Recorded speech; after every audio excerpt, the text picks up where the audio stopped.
Hello there, Lunar Squadron, and welcome back to the channel. We have returned from day 2 of Star Wars Celebration, and the one thing that we were waiting for finally happened earlier today. EA and Respawn dropped the teaser trailer, the official announcement for Star Wars Jedi Survivor. I don't think we were expecting a teaser trailer, but we ended up getting one. Now, we've all seen it by now, and all of the theories are just going all over the internet. There's tons of speculation about what exactly is going on because not a lot of plot detail came from that teaser. But there was one thing that I feel like a lot of people have missed that also came out, and it is an article from StarWars.com. So we're going to go over this article because it actually reveals a lot of really big plot details for Star Wars Jedi Survivor, including some additional actual gameplay features that will be in this upcoming title in 2023. But before we get into all of that, if you're new to the channel, we would love to have you as always. And the way to do that, just go down below this video, hit that little subscribe button and that bell notification right on next to it. It'll notify you every single time that Andreas and I upload. Now, without further ado, let's get into all of this Jedi Survivor news.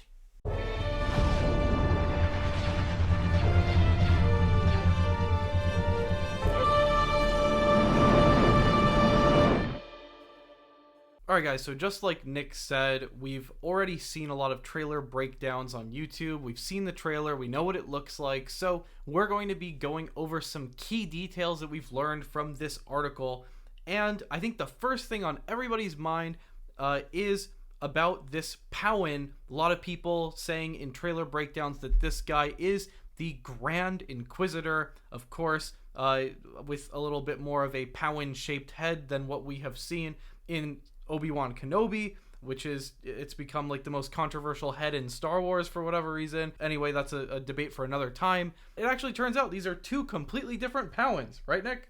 Yeah, so apparently it's never been a better time to be a Pau'an in Star Wars. Like, that's the new hot commodity on the market, baby. And of course, with Kenobi premiering earlier today, this being Friday when we are filming this, Grand Inquisitor is on everyone's mind, so I think a lot of people immediately jump to, hey, this is the Grand Inquisitor. Of course, Cal Kestis' story revolves all around the Inquisitorius, so of course that's a logical jump to make. However, according to the StarWars.com article, we're not dealing with the Grand Inquisitor. No, we are not. According to the article, we see a picture of this Pau'an, and it says, quote, "An Imperial Senator makes a dangerous deal on Coruscant." That is another detail that a lot of people were curious about, is what planet was in the background from the window that we saw through the office of this mysterious Pau'an, who we now know is an Imperial Senator. We also know that you are going to be taken to Coruscant in your journey in Star Wars Jedi Survivor. How freaking cool is that? Like, we've been waiting to go back to Coruscant in a more video realistic game than, say, Lego Star Wars for years now. So this is just very cool to see. Yeah, it's the second time we get to talk about Coruscant in 2 videos, because yesterday we were talking about Kenobi and how during the Andor series that they're going to be going to Coruscant finally, and how relieving it was to finally go back to our favorite planet, a planet that we've really been wanting to go back to. And for a long time, I've been kind of saying how I want to see Coruscant during the Imperial time, see the Imperial Senate, and just see how Coruscant has actually changed in canon, how Disney will handle it. And now we're getting it in Andor, and now we're getting it in Jedi Survivor. I almost called it Jedi Fallen Order. Gonna have to get used to that. Oh, yeah. That's gonna be a battle going forward. Just bear with us on that one, guys. I'm sure everybody's on that train as well. But back to this Pau'an, I think what we can gather just from picking little pieces from the trailer as well as the screenshots here, that we clearly see that there are stormtroopers who are delivering a suitcase, briefcase, container, whatever you want to call it, and delivering it to this Pau'an, the Imperial Senator. And we also see him open up this case in the trailer. Inside of it is Cal Kestis' lightsaber, and in this article we see a subtitle of a image, a screenshot of that lightsaber in that same case, and it says Cal's lightsaber falls into enemy hands. So I mean, what can we sort of extrapolate from this whole thing, Nick? If you had to guess like what this plot is going to be based on what details we have so far, what are you thinking? Yeah, it's definitely interesting. So we have that first subtitle that says this Imperial Senator makes a very dangerous deal. And then the second picture, it talks about how his lightsaber falls in enemies' hands. So obviously, Cal did not give this up willingly. No reason to believe he would because, you know, a lightsaber is their life. Obi-Wan says as such in Attack of the Clones. So no reason to believe Cal Kestis would give this lightsaber up for any reason. Probably loses it in either battle or, you know, drops it, you know, all of the Skywalkers, Anakin, Luke, very good at dropping those lightsabers, much to the demise of Obi-Wan, unfortunately. However, I just don't think he's going to give it up. I think he's going to lose it. And then what really is interesting to me about this, where I'm trying to, you know, kind of like build the plot in my head here, is why would an Imperial Senator have to make a deal with the Empire? Because it's clearly stormtroopers who are delivering this case to his office. So who is he making this deal with? Is it kind of one of those, I don't want to know, you know, I don't want to say rogue, but like, you know, Moff Gideon was kind of like operating his own little operation off to the side and kind of had people that answered to him. And it seems like that is a common theme within the Empire that, you know, obviously the Emperor and Darth Vader are at the very top, but there's kind of these like semi, almost quasi-governments that open up within the Empire where they kind of do their own dealing. So I wonder if it's something like this, like a faction within the Empire, where that's where this deal is being done, like, or perhaps the Senator should not have this lightsaber, should be going somewhere else, and, you know, he's making that deal that he shouldn't be. It's against Empire rules, probably to have any sort of Jedi paraphernalia. I imagine that is incredibly outlawed under, you know, Palpatine and Vader. That's probably not, that could make it dangerous. Or, I'm sure Cal's going to want his lightsaber back, so that's pretty dangerous to have a Jedi coming for you to get his lightsaber back, because I'm sure he's going to want it back. You know, I think you just ruled out like so many possibilities of what a dangerous deal could be. Me personally, I'm totally on board with that dangerous paraphernalia theory that, you know, I think this is one slimy senator. We already know that this senator is an enemy to Cal Kestis, as it does say that his lightsaber falls into enemy hands. So we know this is one slimy dude. I'm thinking that he's maybe trying to sell this lightsaber on the black market for a profit or something, and just, you know, possessing this weapon makes it dangerous. Dealing in the black market makes this dangerous. Again, we're just spitballing here based on what we have from this article, but we actually have some more details from this article that can kind of point us in the right direction to another big mystery of this article. I would go out on a limb and say that this is the biggest mystery of this trailer, and that is who the hell is in the bacta tank. You've got a lot of theories here. I think a lot of people were guessing this could be Marin, the Night Sister, and there were some other theories as well, right? Yeah, it could be Malicos, possibly. Kind of looks like him, kind of doesn't really look like Marin. Like, no one really kind of has a concrete idea as to who this is, and that is obviously the point from Respawn to make it so we can't tell. Now, obviously we all know I'm a huge Horizon franchise fan. Love Horizon Zero Dawn, love Horizon Forbidden West, some of my all-time favorite games. And if you take a look at the environment where this bacta tank is, you really get a good shot of it from this picture, from this article. There's a lot of overgrown foliage. Like, this place has not been managed for a very long time. This place looks like it's been abandoned. It's been there for a while. Now, we know also from this article, we'll get into this because it wasn't talked about, obviously, in the teaser trailer. It was talked about in the article. We know that this takes place many years after the fall of the Republic, about 10 years to be exact. So perhaps 10 years is enough. Perhaps this is some, you know, forgotten Jedi from Order 66, or he was injured and placed in hiding in this bacta tank, or, you know, my immediate thought was perhaps it has something to do with the High Republic, because again, looks like it's been here a while. That's what makes me think it's not going to be any of those familiar characters like Marin or Malicos. It also says uncovers a mystery, so you know that Cal probably doesn't know who this individual is on a personal level yet. So I think there's a lot of clues that kind of maybe not point to who it is, but rule a lot of people out. And I feel like, given the title of this game, that this character is probably going to play a pretty major role in this game. Yeah, I think, you know, for all we know, the individual in the bacta tank could be the quote-unquote survivor that Cal is coming upon, who maybe did survive Order 66 and did decide to chill in a bacta tank undisturbed for, you know, a whole decade. Who knows? But what we do know is that this is a great mystery from this article.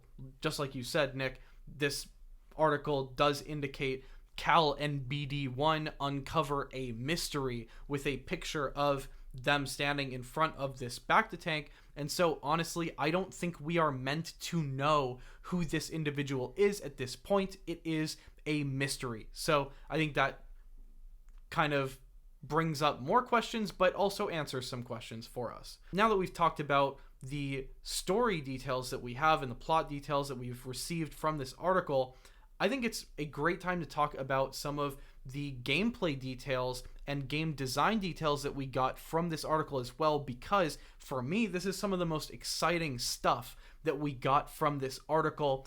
I'm going to start with a point that we literally asked for in a video that we made months ago, right, Nick? Where we were talking about features that we wanted to see in Jedi Fallen Order's sequel, and we explicitly mentioned that we wanted to see a more complex and fleshed out mechanic for combat in this game. We specifically asked for the different forms of lightsaber combat and skill trees associated with each form so that we could develop our Cal Kestis into being that particular form combat Jedi.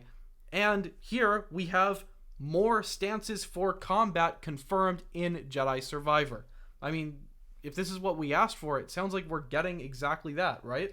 Yeah, so we definitely were calling for a combat system similar to that of Ghost of Tsushima. Those who have played the PlayStation exclusive, where you can switch between different combat stances, different fighting stances, and that activates different types of animations. You know, different stances are used for different particular types of enemies. Really adds to the overall complexity of the fighting mechanic. One of my favorite games in terms of combat and just gameplay. Great game. Ghost of Tsushima, highly recommend if you haven't played it yet and have a PlayStation. You should be on that. But yeah, the only thing that kind of holds me back on this one is more stances for combat. Are they talking about those forms and fighting stances like we're hoping? Or did he mean animations? Yeah, I mean, it remains to be seen exactly what this is referring to. You know, it might be a little bit of wishful thinking that we are going to be getting the different forms of lightsaber combat, but this is a very well-known thing by many Star Wars fans, and I really do think that a lot of people would love to see this implemented in a Star Wars game, and why not throw this into Star Wars Jedi Survivor? I think the next detail here that we are super excited for is something that we've also been asking for, and that is bigger worlds that are specifically more vibrant and filled with things to do. That was, for both Nick and I, that was the one thing that we really thought that Jedi Fallen Order could have done better, and that we were looking forward to a sequel capitalizing on and improving in these areas. And that's exactly what they've promised here. I'm going to read this quote for you guys. It says, quote, "We are going to approach the worlds and the levels in the game and expand them and make them more vibrant than they've been in the past." That is exactly what we've been asking for. It looks like we can come to expect bigger areas that are more filled with the world that we want to see, with the wildlife that we want to see, perhaps with more characters, more NPCs, more things to do. That's what we really wanted to see from this game. Looks like we're getting it. Yeah, it definitely does. It looks like they're going to be taking that next step forward when it comes to the content in this game. However, this is not the only way that they are going to be taking that next step forward. They're actually going to be taking the next step forward in performance and overall capabilities, because this article confirms that real-time lighting and ray tracing will be featured in Jedi Survivor. This is something that is incredibly exciting. It's nice to see these developers finally taking advantage of these next generation consoles, or these current generation consoles, because, you know, we're a few years into this by now. This is the current generation, and it's nice to see that they're finally starting to utilize the capabilities of these consoles. Speaking of current generation consoles, another thing that was confirmed in this article and just kind of today around the story of Jedi Survivor is this game is coming to current generation consoles only. That means Xbox Series S and X, PlayStation 5, and of course PC is not a console, but it is also coming to PC. It will not be coming to PlayStation 4 or the Xbox One or the Xbox One X. Again, I know this is a very controversial topic. We have our opinions. We think that this is the smart move going forward. We know it's incredibly difficult to get your hands on that current generation console, and we wish you all the luck. We really hope you're able to get your hands on one, and if not now, hopefully in the near future. You do have some time, though, because this game's not coming in 2022 after all.